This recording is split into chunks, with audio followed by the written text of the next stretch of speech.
Bună ziua, frumoși mei raci! Bine ați venit, dragii mei! Astăzi vom vorbi despre provocarea și surpriza lunii august 2024 pentru toți cei care aveți soare, lună, ascendent sau Venus în rac. Vom începe ca întotdeauna cu provocarea și cu cărțile care ne pot ajuta să, nu știu, să vă ghidăm, da? Și apoi vom scoate surpriza și cărțile care acompaniază acea surpriză. Începem cu provocarea, să vedem care este provocarea lunii august pentru racii mei frumoși.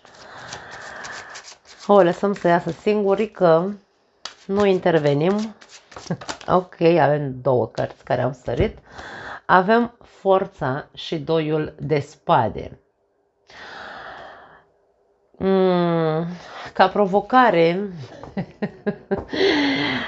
da, este o mare provocare pentru un semn zodiacal ca racul să se deschidă, pentru că racul, da, este catalogat ca fiind foarte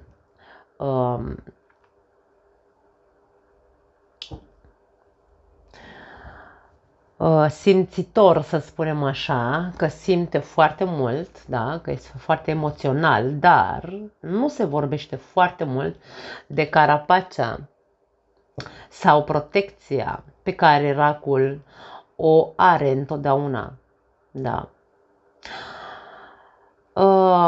Ești provocat să răbuvnești, îmi vine să spun, să-ți asumi o deschidere emoțională.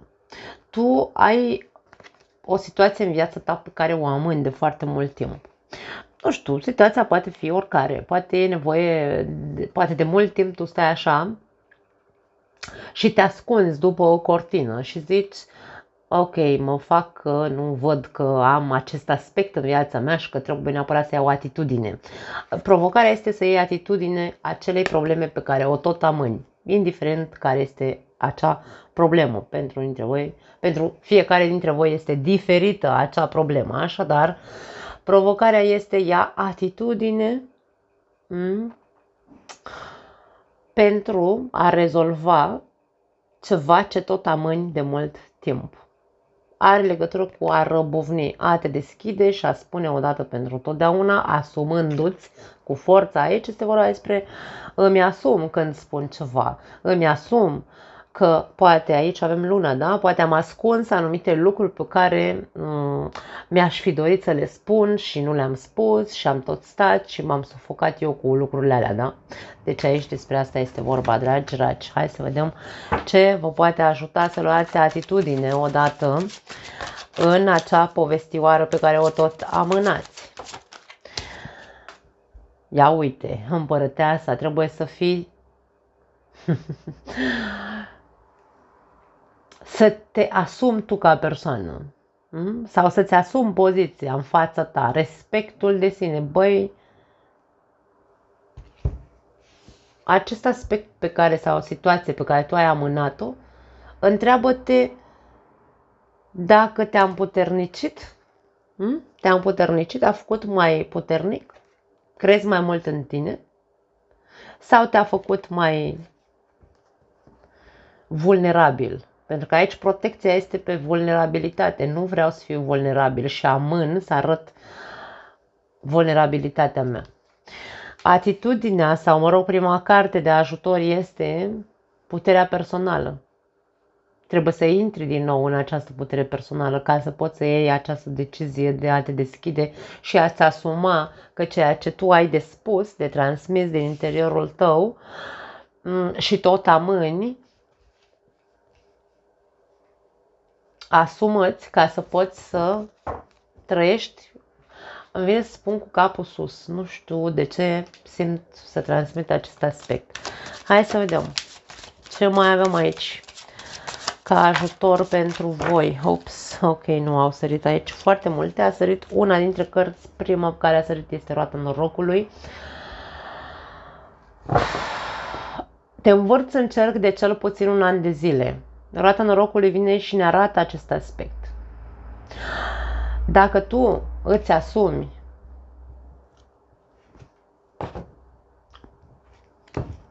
cu capul sus ceea ce tot amâni Și ești din nou provocat să iei atitudine, să nu mai amâni și să răbufnești odată, roata norocului vine și ne spune că dacă iei această atitudine, în viața ta se vor schimba lucrurile.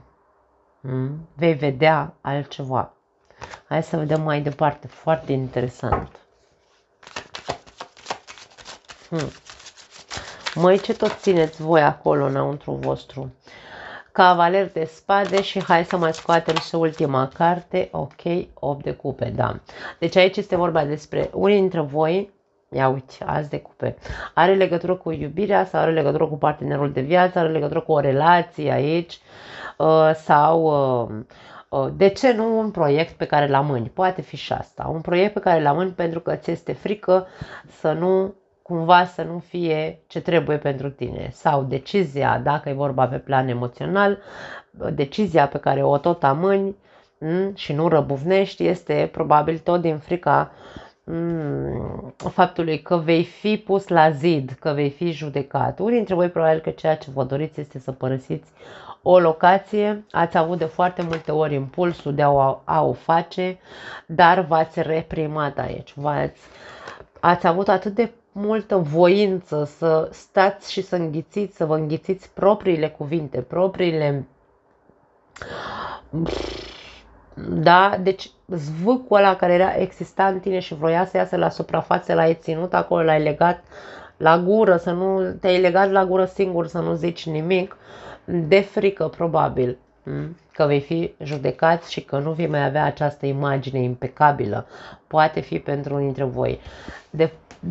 Insist să spun că poate de un an de zile ești între acest impuls de control și impulsul de a fugi în următoarea clipă, în secunda 2. Și totuși ai rămas așa stoic, da? Pentru că imaginea probabil că era mult mai importantă. Ok, cărți de ajutor sunt acestea. Dacă provocarea este asumă-ți și scoate odată din tine și nu mai amâna ceea ce știi că amâni de un an de zile, recuperează-ți puterea personală pentru că vei vedea schimbări, vei vedea în tine, vei găsi în tine curajul în care, atenție, nu curajul să începi să ataci, pentru că atacul nu este, mie vine spun că atacul este arma prostului câteodată, ca și răzbunarea. Nu e vorba de a ataca, că vezi, Doamne, eu n-am luat o decizie pentru că bla bla bla, încep să reproșez. Nu, aici asumă-ți că tu ai stat așa și ai lângănit-o, pentru că n-ai vrut tu să strici imaginea, punct. Asumă-ți că e cel mai simplu așa, pentru că e foarte ușor să faci o schimbare de macaz în care să te ridici, domne, aici cu pretenție așa cu capul sus și să zici, vai, păi eu stai așa că nu mai amân, că prea am lălăit-o, mă pune așa ca o împărăteasă cu capul sus, schimb eu macazul și mă fac ca dracului aici, da? Și încep să dau din mine, mamă, ce vă fac la toți, da? Ăștia care m-ați obligat aici să mă reprim și așa mai departe. Și stau și aici, dau cu bâta în baltă și las în urma mea numai din frunte, da? Deci despre asta e vorba. Nu face schimbări de genul ăsta în tine, pentru că nu știu dacă îți sunt benefice. Pentru că tu aici vei pleca din acest loc, dar dacă pleci în atitudinea asta, unde vei ajunge, probabil că la un moment dat vei repeta aceeași scenetă dacă nu o faci într-un mod elegant, într-un mod corect, nu într-o atitudine din asta de stai că vă arăt eu vouă. Da. Mare atenție la ce impuls ai să schimbi cursul acestei povești și la ce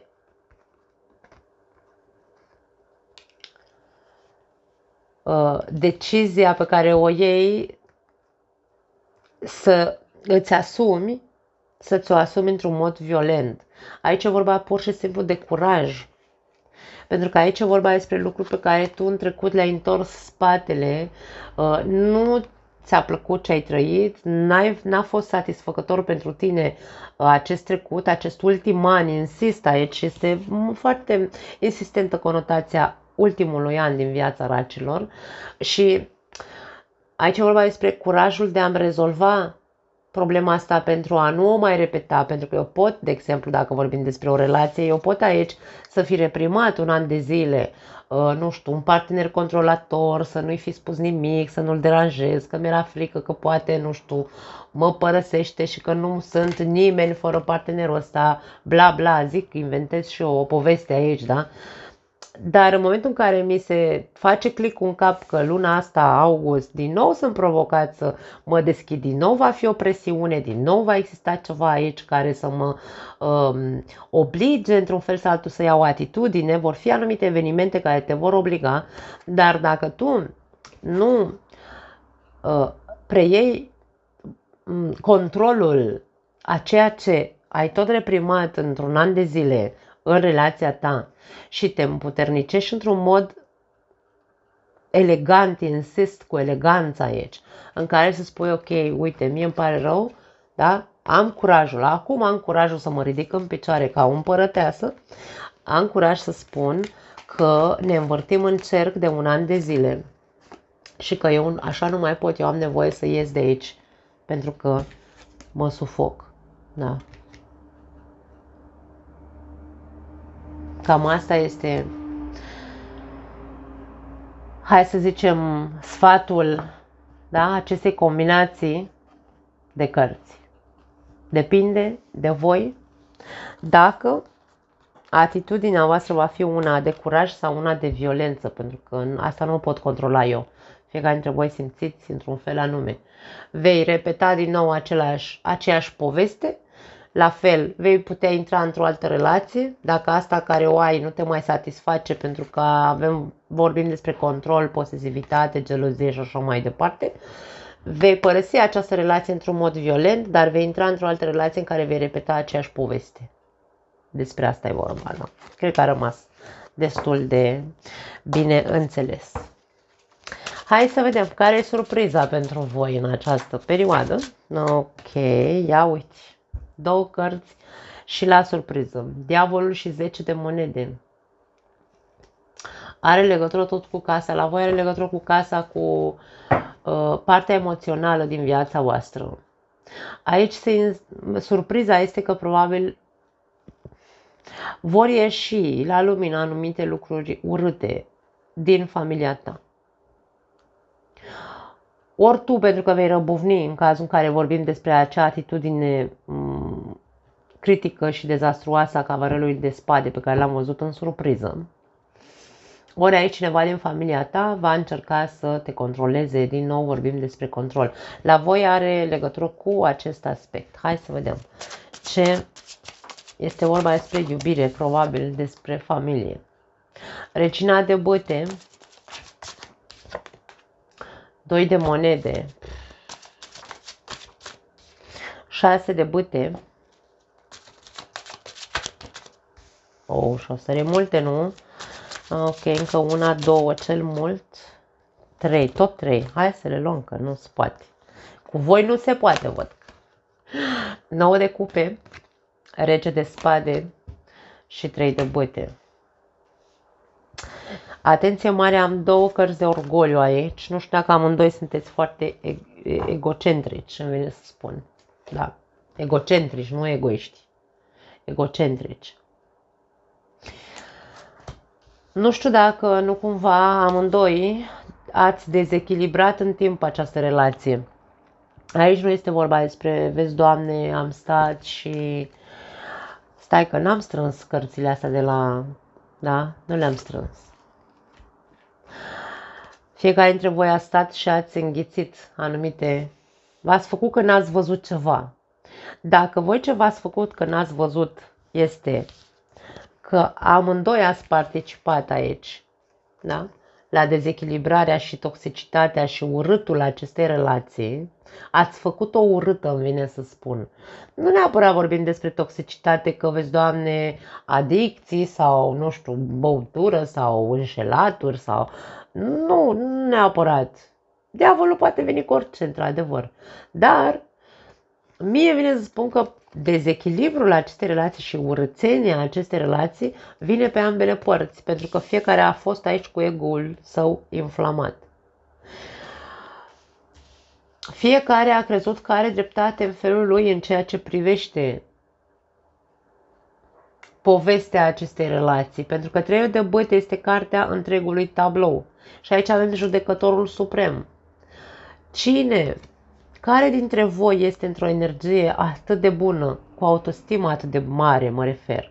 Nu vorbim de egocentrism. Egocentrismul nu ne vorbește despre autostimă bună. Ne vorbește despre un ego nesănătos, egocentrismul, în care credem că numai noi avem dreptate. Dar aici avem pe cineva care este cu o foarte bună autostimă, care în mintea lui de-aia are legătură cu unul este foarte bine din punct de vedere emoțional, foarte satisfăcut de el însuși și privește întregul tablou al relației, vede toxicitatea relației, dar nu vede participarea lui prin, nu știu, prin critică, prin dreptate, acea dreptate, adevărul e, așa este, adevărul este ăsta. Da?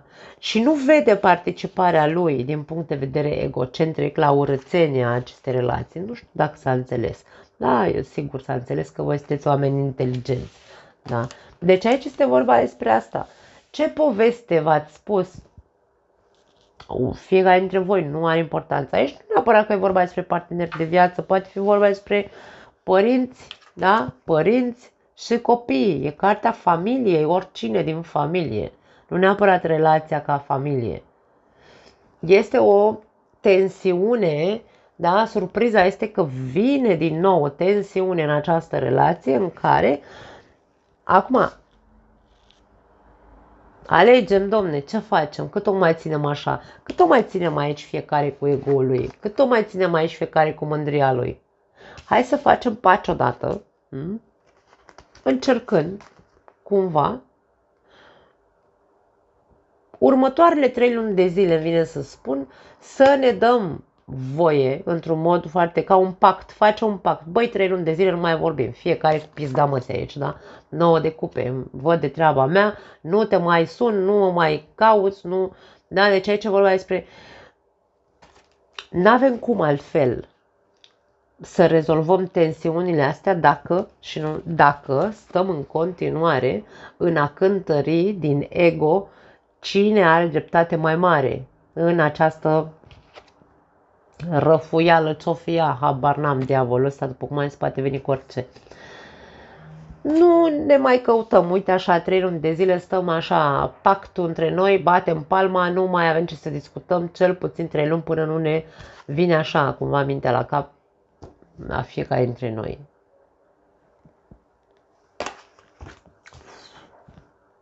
Foarte interesant. Pentru alții dintre voi, surpriza poate veni din partea unui membru al familiei voastre care, uite, vine așa și poate produce un, nu știu, un dezastru sau, mă rog, dezastru. Poate produce aici un mare... Vine cu o manipulare, ar putea să fie, cu minciuni, cu, nu știu, te leagă la ochi, te îmbărligă cum vrea și așa mai departe. Poate fi, da. Cineva din familie, mare atenție. Acum, ca să luăm un fel de sfaturi, să zicem așa, tu trebuie să stai pe poziție de, ok, intuitiv, aici, tu vei ști sau simți. Intuitiv, miroși persoana asta. Cine o fie, nu contează, mama, tata, frate, soră, copil, bunic, da? Aici e ca și cum, ok, sunt în momentul în care eu va trebui să văd ce fac cu omul ăsta din viața mea care încearcă aici să mă mintă în față, nu? Ce fac? Cântăresc. Că e ca și cum aici eu mă așteptam, intuitiv știam că într-o zi se va întâmpla acest lucru. Nu știu dacă va fi neapărat o mare surpriză pentru tine. Și aici e vorba despre asta.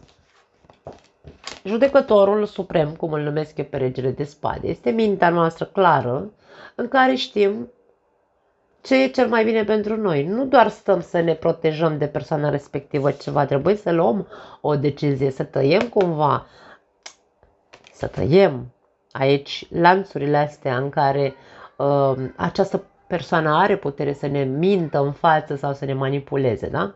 Noi suntem cei care decidem să rupem legăturile cu aceste persoane care încearcă să ne facă, să ne îmbârlige, da?